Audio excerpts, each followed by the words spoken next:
Kasih karunia dan damai sejahtera dari Allah Bapa kita dan dari Tuhan kita Yesus Kristus menyertai kamu sekalian. Amin.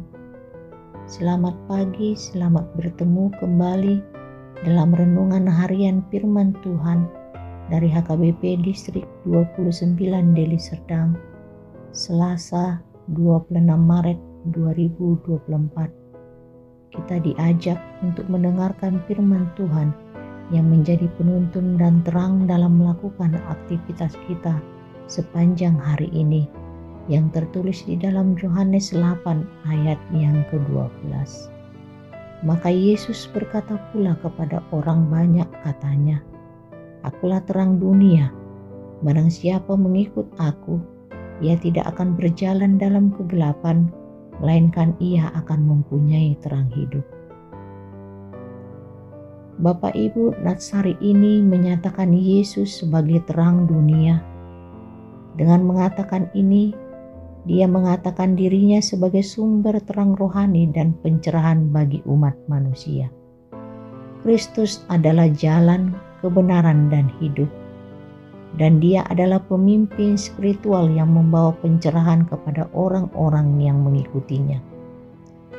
Terang dibutuhkan untuk mengalahkan kegelapan. Cahaya bisa terlihat dalam kegelapan, dan sebaliknya kegelapan ada karena ketiadaan cahaya di suatu tempat. Dalam konteks dunia, kegelapan adalah kejatuhan manusia atau dosa. Terang adalah kebenaran Injil, kegelapan adalah kematian, terang adalah kehidupan. Ajaran-ajaran Tuhan Yesus bersifat menerangi kegelapan. Yang menjadi pertanyaan, apakah kita sebagai pengikut Kristus melihat Tuhan Yesus sebagai terang dunia? Sudahkah kita melaksanakan ajaran-ajarannya? Jawabnya adalah belum. Kita masih terlena dengan kegelapan atau dosa. Yang lebih parah, kita lupa atau tidak sadar bahwa kita sedang berjalan di tengah kegelapan. Tidak jelas arah, ke kiri atau ke kanan, ke depan atau ke belakang. Hidup yang kita lalui dalam kegelapan seperti jalan tak berarah.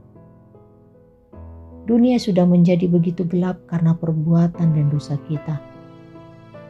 Begitu gelapnya sehingga cahaya seperti tak terlihat, padahal ada. Banyak kasus di mana manusia serakah, tidak sayang kepada sesama, iri hati, dengki, dan melakukan dosa lain. Ketika Tuhan Yesus menyatakan dirinya sebagai terang dunia, banyak orang yang menilai ajarannya sebagai sesuatu yang menyimpang dari Taurat, termasuk oleh orang Farisi. Mereka menilai pekerjaan Tuhan Yesus adalah sesat dan hilang arah. Setelah kita diingatkan lagi bahwa Tuhan Yesus adalah terang dunia dan bahwa manusia seringkali tidak sadar sedang dalam kegelapan serta membutuhkan cahaya, apa yang sebaiknya kita lakukan untuk meresponnya? Tentu kita berhenti dulu untuk menilik ke dalam diri kita, sejauh mana kegelapan meliputi hidup kita, lalu mencari terang yang selama ini seakan tidak terlihat tetapi ada. Orang-orang percaya bisa menjadi lilin-lilin kecil di tengah kegelapan. Tak perlu ada keraguan. Tuhan Yesus sudah memberi teladan dari kesederhanaannya. Kita diajak untuk turun berjalan selangkah demi selangkah. Sebagai lilin, kita diajak melangkah dengan hati-hati dan penuh kewaspadaan. Kita tidak perlu takut atau khawatir.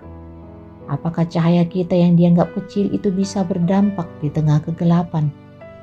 Sebab cahaya itu bukanlah manusia, melainkan Tuhan Yesus sendiri. Tuhan Yesus adalah sumber pengharapan kita. Di dalam cahaya itu ada pengharapan, kasih, dan perbuatan baik.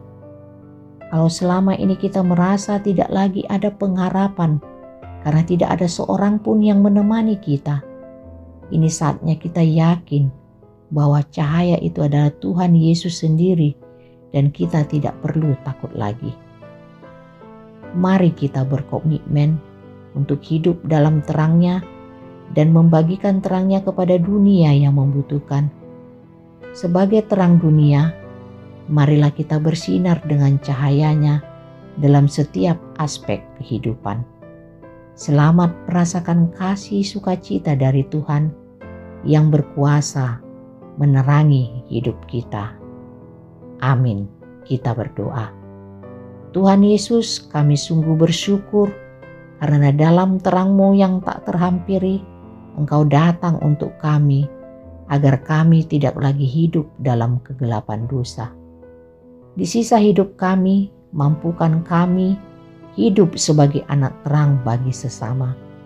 Di dalam Yesus Kristus kami berdoa. Amin. Thank you for watching. Thank you for watching.